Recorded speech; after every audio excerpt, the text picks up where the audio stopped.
Yo guys, and welcome to my video. So hari ni kita ada satu device yang baru je launch dekat Malaysia officially, obviously, Realme GT2 Pro. Realme patut came up dengan nama yang cukup sesuai sebab kita tahu ni model baru ke model lama, sebab dia GT2 Pro. Sebelum ni kita ada GT Neo 2 Pro.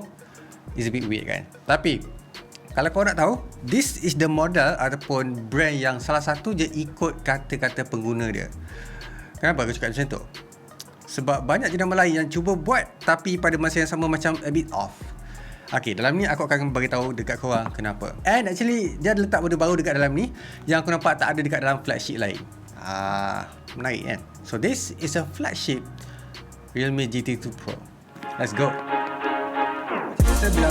So macam biasa untuk unboxing kau akan nampak ni adalah Realme GT2 Pro dengan signature warna design tau. So dalam ni kita akan tengok apa maksud design tu. Buka je kotak ni kau akan nampak the future is paper. A bit controversial dia actually dekat situ. Kenapa paper? Recycle ke maksudnya? Okay, buka je kotak ni kau akan nampak, yelah, dia punya manual guide. Lepas tu kau akan nampak telefon ni sendiri.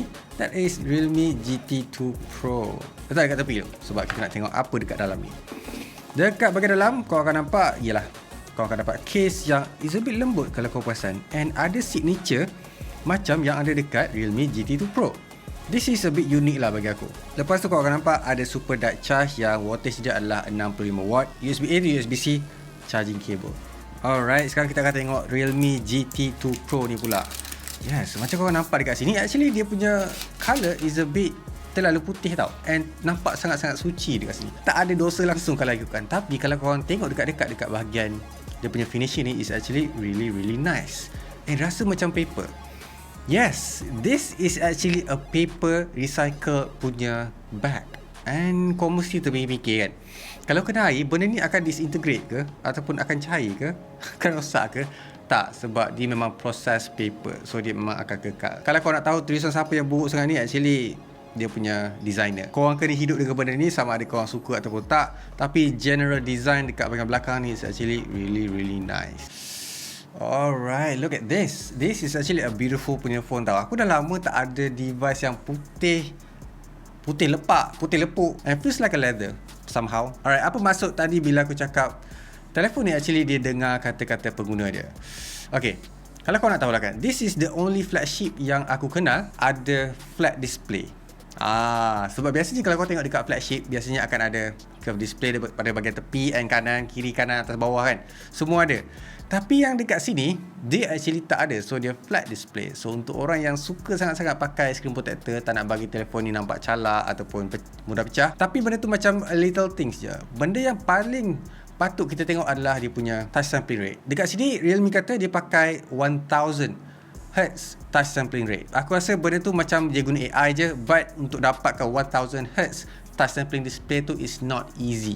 Sebab kan korang suka main game kan. So this is one of the best choices untuk dapatkan that touch sampling rate, ataupun tak nak bagi korang punya gameplay tu is a bit rubbish. Lepas tu dia pakai display LTPO 2.0 ataupun Super AMOLED display 2K kan, macam aku cakap tadi. And aku suka dengan dia punya display sebab dia ada nits of brightness 1400. Okay, in terms of performance, dia tak lackluster juga dekat sini sebab dia pakai Snapdragon 8 Gen 1. Kalau kau nak tahu, this is one of the earliest brands yang pakai Snapdragon 8 Gen 1. Cuma dia tak official dekat Malaysia je. Kalau tengok first dulu masa Snapdragon 8 Gen 1 launch, this one launch juga. Lepas tu macam biasa dia ada controversial dengan dia punya heat untuk Snapdragon 8 Gen 1. Tapi Realme kata dia ada biggest, dia punya heat dissipation ataupun dia punya cooling system is better vapor chamber daripada brand-brand lain, ataupun this is one is the biggest yang dia orang pernah buat letak dalam dia punya smartphone. So this one should be an issue. And then benda yang korang tertanya-tanya juga, this one runs latest and greatest Android 12 dengan Realme UI 3.0.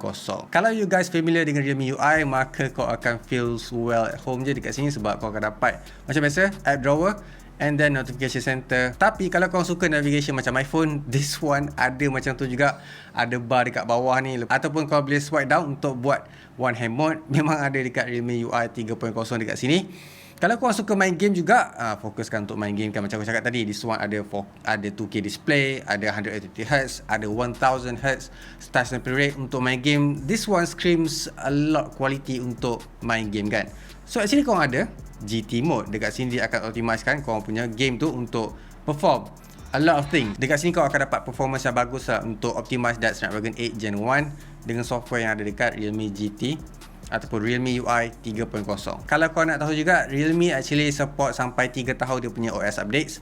So sekarang ni 12, 13, 14, 15 sampai 15 tahun.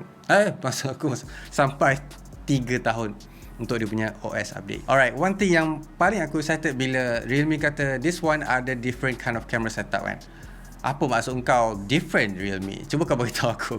Okay, dekat sini actually dia ada dua setup yang aku suka tau. Satu dia ada wide angle, contoh macam biasalah 50 megapixel untuk main sensor dia.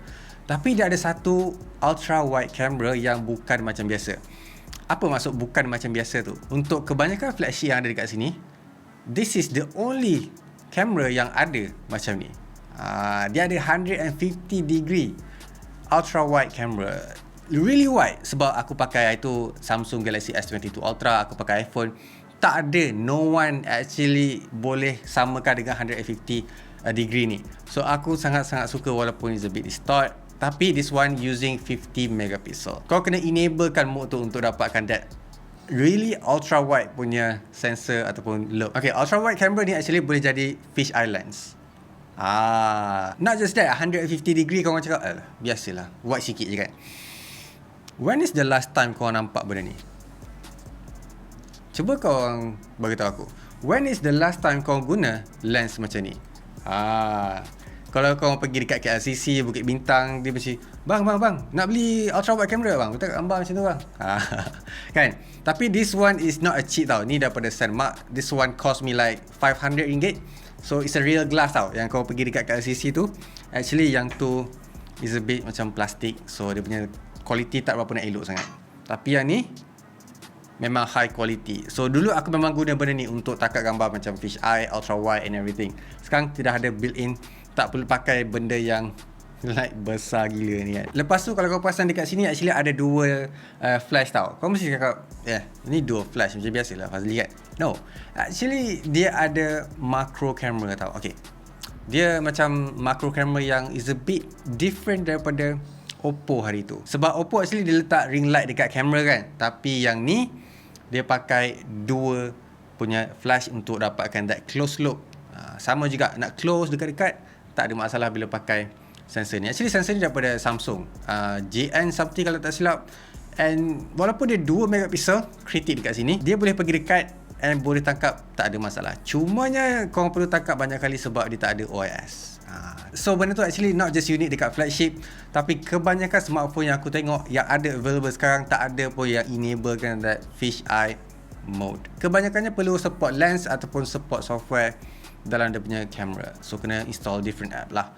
Tapi benda tu macam tak berapa nak best kan. This one is the best quality fish eye and ultra wide at the same time. Macam tu lah. And then dia punya battery pula is 5000 mAh. Enough untuk korang semua kan, untuk pakai 5000 mAh. Biasanya untuk jumlah macam ni, kapasiti macam ni, orang akan cakap dekat telefon murah je, entry level je. Tapi sekarang dah ada dekat flagship yang sekarang ni ramai yang letak macam 4500. Dia tak letak 5000 dah. Tapi untuk bateri besar macam ni, dia tak rasa berat sangat berbanding dengan telefon lain yang biasa aku pakai. Biasanya kalau 5000 macam berat kan, tapi this one doesn't feel 5000. Realme, you sure 5000? Aku risau kat sini. And dia support sampai 65 watt fast charging ataupun super dark charge daripada Realme juga. Lepas tu kalau kau suka dengan music, dia ada dual stereo speaker daripada Dolby Atmos. Jujur aku cakap, aku tak prefer dia punya dual speaker dekat sini. Aku lagi prefer dekat telefon lain untuk dia punya Dolby Atmos. Sebab aku dah test dengan music, dengan lagu, mungkin tak prefer untuk aku lah. Tapi macam biasa, untuk highlight, this one ada the best display untuk dapatkan that high touch sample rate untuk main game. Ada Snapdragon 8 Gen 1. Lepas tu dia ada flat display yang semua orang suka actually, flat display. Bila cakap pasal flagship lain, semua cakap, alah, curve screen aku nak kena cari screen protector yang plastik kan, yang silikon kan. So kali ni kau boleh pakai yang glass ataupun yang anti intai tu, aku tak silap, tapi dia is a bit gelap lah kan bila tengok daripada different angle. Yang tu aku tahu ramai orang sangat-sangat suka benda tu. Harga untuk Realme GT2 Pro ni actually is quite competitive. Dia start RM2,999. Dia actually ada 12GB RAM and 256GB of internet storage. Hari tu Xiaomi 12 Pro berapa? 3899 kan? So this is the cheapest yet untuk dia punya flagship ataupun pakai processor macam ni. Xiaomi, what are you doing? What are you doing, Xiaomi? Macam biasa guys, leave a like, subscribe. So keep smiling and I'll see you guys on my next video. Bye!